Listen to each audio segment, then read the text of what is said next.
Bakit nga ba nag-aaway-away yung mga supporters ho ng Jomcar at saka po ng ilang supporters naman ng ni Chris? Yung picture na yan, banding po nila ng team building. Hindi pa po Kalingap Angel si Krista.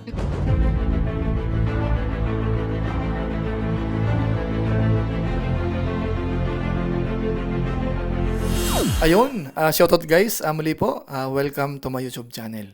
Ito po si Kuya Julay, ang inyong katugang, ang inyong kalingap na muling babati muna sa inyo ng magandang araw, magandang gabi, saang sulok man po tayo ng mundo naroon. At sa araw na ito, meron tayong panibagong vlog. Pag-uusapan po natin yung patungkol po sa mga supporters po ng Chris at saka po ng Jomcar. Na kung saan napapansin po natin, parang nag-aaway-away ho. Merong mga sinasabi laban sa kabila at yung iba naman ho, laban din po sa kabila. So ano nga kaya ang dahilan?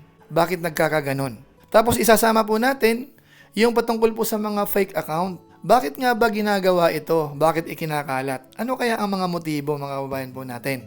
So pag-usapan po natin yan maya-maya ng konti. Pero bago po yun, konting paalala muna si Kuya Julay, baka sakaling meron pa po ditong hindi nakasubscribe sa ating YouTube channel, nating kalimutan, Julay Paunil. Tapos pakipindot lang po yung notification bell button para lagi po tayong updated sa aking mga video upload. Tapos meron po tayong Facebook page, Julay Paunil 2.0. Pwede po nating suportahan po yun, pwedeng i-follow at saka po pwedeng i-like at i-share yung mga upload natin. So maraming salamat po sa inyo. At sina Kuya Bal Santos Matubang, Kalingap Rab, sana po masuportahan po natin at pwede po nating isama yung mga Lingap partners. So maraming salamat po sa inyong lahat. Ngayon tuloy na po tayo. Pag-usapan na nga po natin itong patungkol po sa mga supporters ng Chris at saka po ng Jomcar. Totoo nga ba na sila ay talagang nag-aaway-away? At ano naman kaya ang dahilan kung sakasakali? Dahil alam naman po natin, mga kabayan po natin, yung Jomcar ho ay vlog din po ni Kalingap Rab. Tapos yung Chris naman, ganun din. Yung mga leading man ay mga kaibigan po ni Rab, mga kabayan po natin. Kaibigan ng mga K-boys. Kumbaga ho ay magbabarkada po sila. Tapos yung mga beneficiary naman ho, masasabi natin, si Carla ho ay deserving tulungan. Si Krista ho ay ganun din. So nakita ho natin, dapat parang walang problema. Ang tanong, bakit nga ba nagkakaroon ng problema? Meron ho bang competition? Nagpapagandahan ho ba sila? Alam niyo po, mga kabayan po natin, si Krista ho at saka si Carla, pareho naman po sila maganda. So walang dapat ipagkumpara, walang dapat pag-awayan. Kaso ang nakapagtataka, bakit sa comment section, laging may sinasabi yung kabila doon sa kabila. Tapos yung isa naman ho, parang gumaganti naman, naggaganti-gantihan sila. So ngayon pag-usapan po natin, mga kabayan po natin, dalawang bagay po ang gusto ko pong i-highlight. Una ho, yung patungkol po muna doon sa picture na kumakalat at saka po yung TikTok account po ni Krista. Na kung saan ho, napag-alaman po natin na yung picture ho na sinasabi nilang edited ay talagang picture po pala yun ni Krista. Ang talagang fake po ay yung TikTok account na kung saan yung account po, yung pangalan ay Krista Jane Villanueva. Yun po yung fake account. Ngayon ho, yung original ho, yung nag-post mismo, makita ho natin ang account po ni Krista ay yung Iskanay. Doon nga po sa TikTok account ni Krista, ipinost yung sinasabi niyang fake. So yan po yung mga kabayan po natin. Dahil kanina po sa ating live stream, medyo mainit din po yung usapin. Actually po doon ko nakita yung mga nag-aaway-away ho, mga kabayan po natin. Nagtuturuan ho sila, sinisiraan, at pati po sa mga comment section, may mga nagko-comment doon na nag-aaway-away ay kayan dahil sa mga ganito, yung sponsor lumipat, at kung ano-ano pa po. At yun po ang pupuntahan natin maya-maya ng konti. Pero sa ngayon, nililiwanag ho natin na kahit doon sa ating live stream, mapapansin po natin yung mga nagko-comment, talaga nagagalit. Nag-aaway-away, pati nga yung iba, nagagalit sa atin. Siguro ho, kukuha ko ng konting clips po doon sa naging live ko po kaninang umaga. Galawgaw daw si Krista, salitang Ilocano. Kuya Julay, ayan, sensya na. Yung magaslaw, ganun bang ibig sabihin? Ginamit lang ng Jomcar 18 si Krista kasi galit sila kay Jomar mula kay Rosario. Ibang issue po yun, sponsor ng Jomcar tapos nag-focus dito sa kabila. Ibang usapin po yun, Siguro ho, ang masasabi ko na lang siguro kung talagang yan. Kasi ako kahit paano naman mga kabayan po natin, kung within Kalingap naman, madali kong maintindihan. Pero kapag paglabas ay lumabas talaga na tapos lumalaban sa Kalingap, ibang usapan yun. Pero pag dito lang, subukan natin bigyan ng pagkakataon. Malay mo naman, after kay Krista, tumulong din sa iba. So, marami silang tulungan, mga 10 angels na yan, o kaya love team. So, hindi naman masama. siguro masasabihin ni Kuya Bal, siguro Kalingap Rab, salamat din. Kung ganun po ang mangyayari po. Ano po? Ayan. Pero kung halimbawa galit naman po kayo, hindi ko naman po kayo masisisi. Kung halimbawa nagtatampo naman po yung iba, lalo kung may mga post na parang medyo masakit din.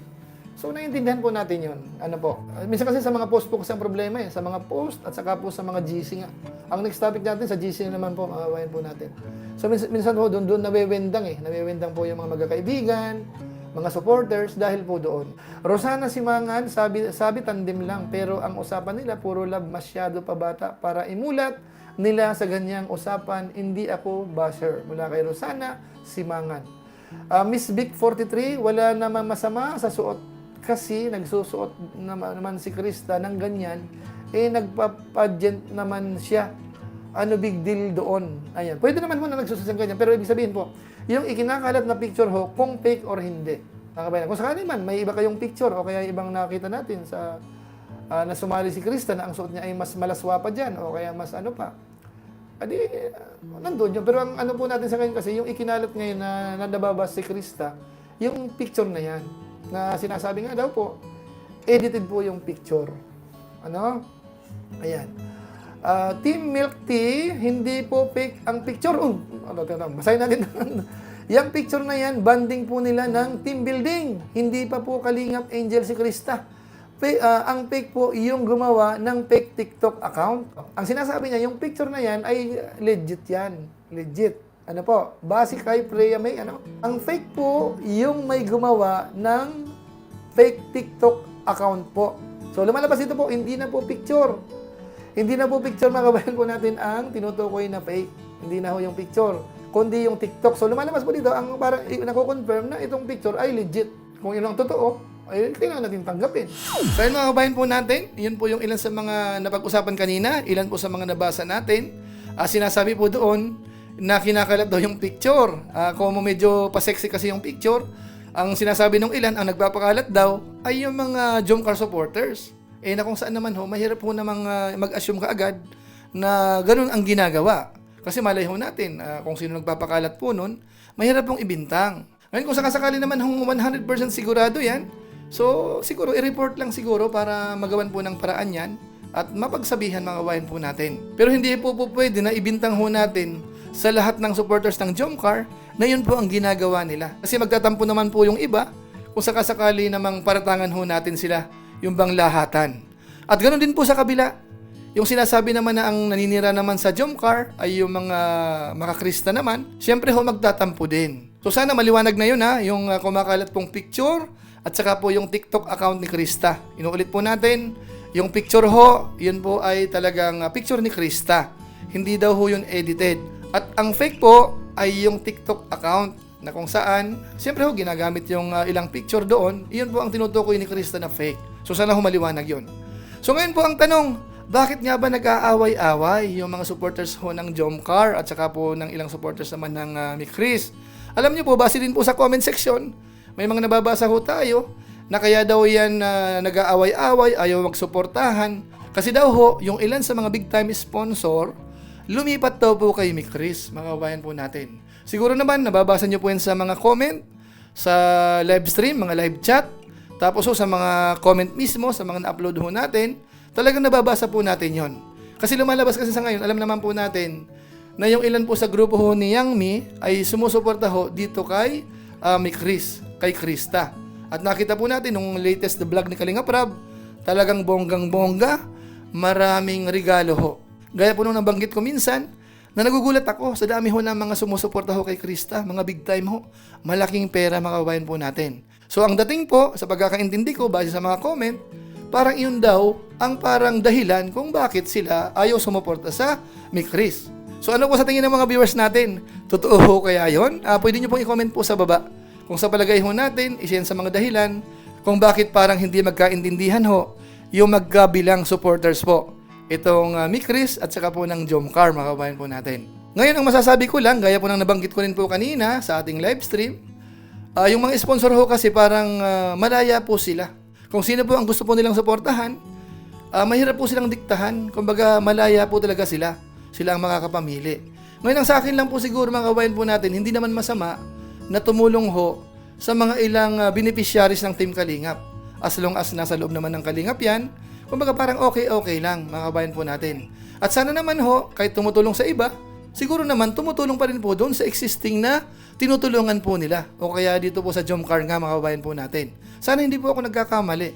Ngayon kung sakasakali ho na parang mas malaki po ang tulong sa mga bago, siguro ho, intindihan na lang po natin dahil siyempre ho, bago pa lang yan. Baka naman po doon sa dati, marami na rin pong naitulong at nakikita na po sa ngayon na medyo stable na.